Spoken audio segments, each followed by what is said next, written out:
So, one of the next things Hitler did was to organise burning of what he called un-German books. So quite often these books would be, they would have Jewish authors, for instance. Now, what if they were American? Well, so if you thought it was what he called decadent, then yeah, that counted as well. This is still taking forever to load. Okay, so here's an image of book burnings in Berlin. You've got the pile of books here that's been set on a light, and everyone who's brought along their un-German books to burn is doing the Nazi salute. Now, what do you think is particularly... Do you think book burnings, yeah, whatever, that's really not a big issue, or... Yeah, and so it's more the symbolism of what's going on here. It also gives us a clue that Nazism is an anti-intellectual movement. It's really not about higher thought. It's about everyone thinking the same way. Maria? With the racial purity idea, was that like at this time was it just with Jews, or were the Jews only like a minority? Well, they were a very small minority in Germany. They were primary targets, but as were later on Roma people, gypsies, so they were targeted as well. So apart from that, Germany was not really a multicultural society. It's far more multicultural now. So those are the main groups who were targeted because they were the main minorities. So like with this like German like nationalist idea and like the racial purity, is it just like people born in Germany?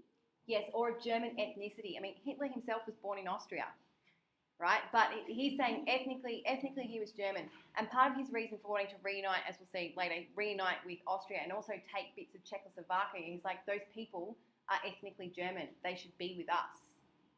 So, and there's a certain logic to that of saying if a nation's supposed to be for people who are of a certain ethnicity, well, all people with that ethnicity should be part of the nation. Okay? Yeah. All right. Here, this slide I've got here, if you ever get the chance to go to Berlin, and I really hope that you do, given all the studying we're doing of this period, this is a memorial to the book burning. And because I can't bring it up, you can't really see it, but basically you walk across this and you barely notice it's there. What that square is reinforced glass. And when you stand near it, what you can look down into is a room with empty bookshelves. And the bookshelves are built to accommodate 20,000 books, which is the number of books that were burnt in this square. And the fact that it's empty is symbolising the loss of those books.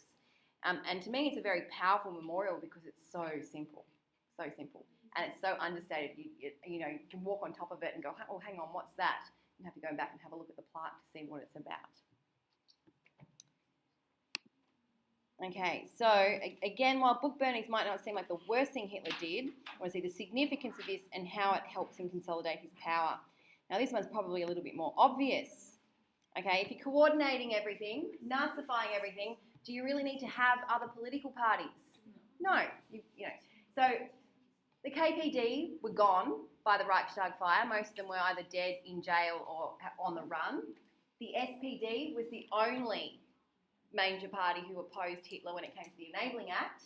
And in June of 1933, they found themselves outlawed on the basis that they were hostile to the nation and the state. So now it's illegal to be part of the SPD. Now, other parties kind of, I guess, saw the writing on the wall. They dissolved themselves. They said, right, we probably should just stop doing this. So that's called Self-Gleichschaltung. Like, we're going to just coordinate ourselves into the Nazi state rather than waiting to be told to do it.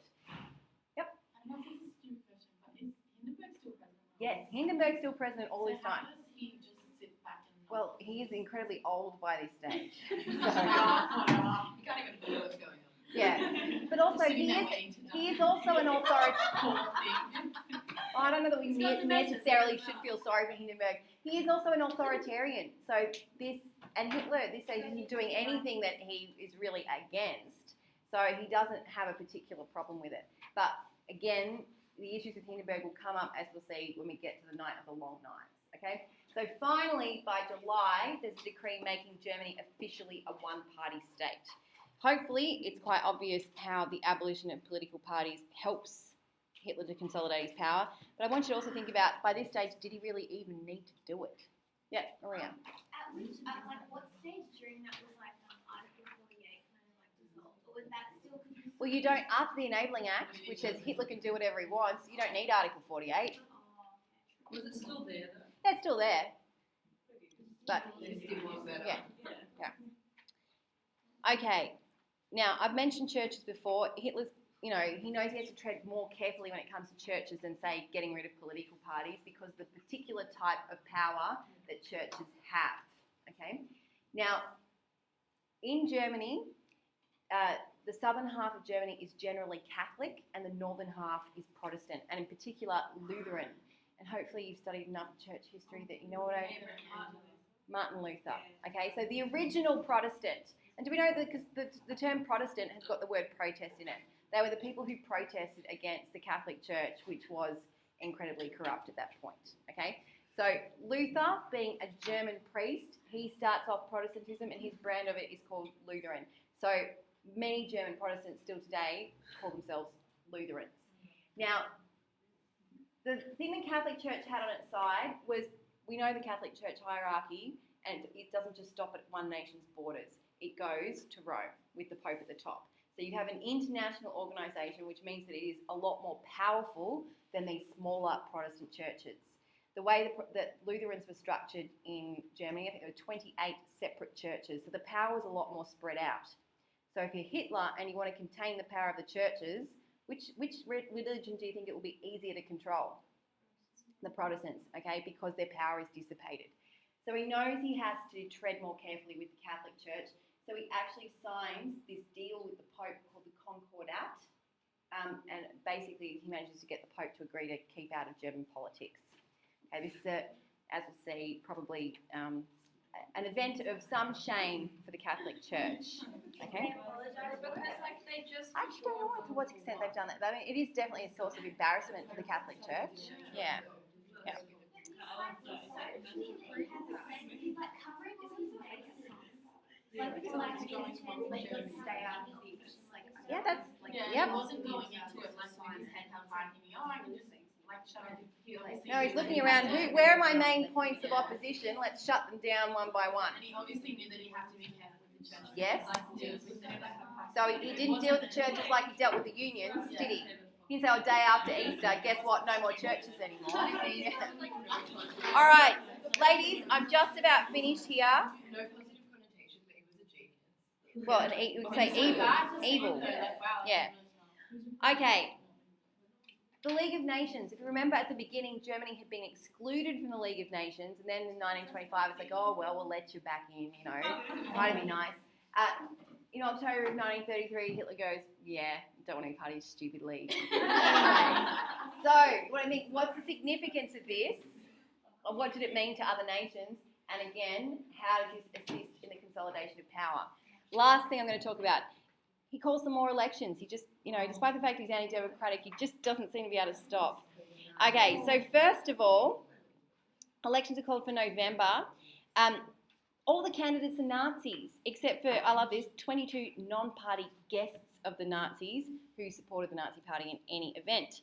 The turnout, 96% of people turned out to vote, and 92% voted in favour of the Nazis. Yeah, I'd like to know about the 8%. And they're like, oh, I'm still not voting for you.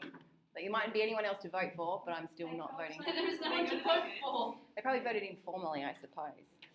He also asked for people to pass judgment on his decision to get out of the League of Nations. And again, 96% of people turn out and 95% vote in favour. Okay. How is that? Lots of dictators hold elections, and yes, it's that kind of idea of, well, why? Well, that's my question. What's the significance and given of the elections and their results, given that no opposition was committed? Okay. I think you would be kind of worried about that, I suppose. Yeah, Lily. So did he call these elections and the referendum mostly to kind of give Germany the idea that they still had some sort of control over what was going on, to solidify? Arguably. Because I feel like he didn't need to do any of this. No, Take Yeah.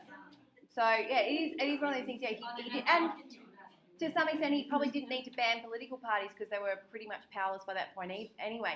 So it's interesting he's really covering off all of this stuff. So that's something I want you to think about, Abby. Was this like being like broadcast, not broadcast, but like across the whole Yeah, the whole world knew about this. And In particular, things like leaving the League of Nations, that was big news in other nations. Now, this is one of the things, a lot of the things that Hitler was doing, other nations were kind of like, oh yeah, we kind of see where he's going with that. Okay, this is the thing. There were extreme right-wing movements in lots of countries, and people didn't feel at that point that uncomfortable with what Hitler was doing. Remember, there are a lot of nations that weren't democratic or that were struggling to establish democracies at this point, even within Europe. And you think about what was happening in Russia at this point. You had Stalin leading Russia. So it's a different environment to what we've got today, definitely. Okay, so I'm going to stop talking here, give you some time to do some work for yourselves. But yeah, you want to be thinking everything we're looking at, how does it assist this consolidation of power? Okay.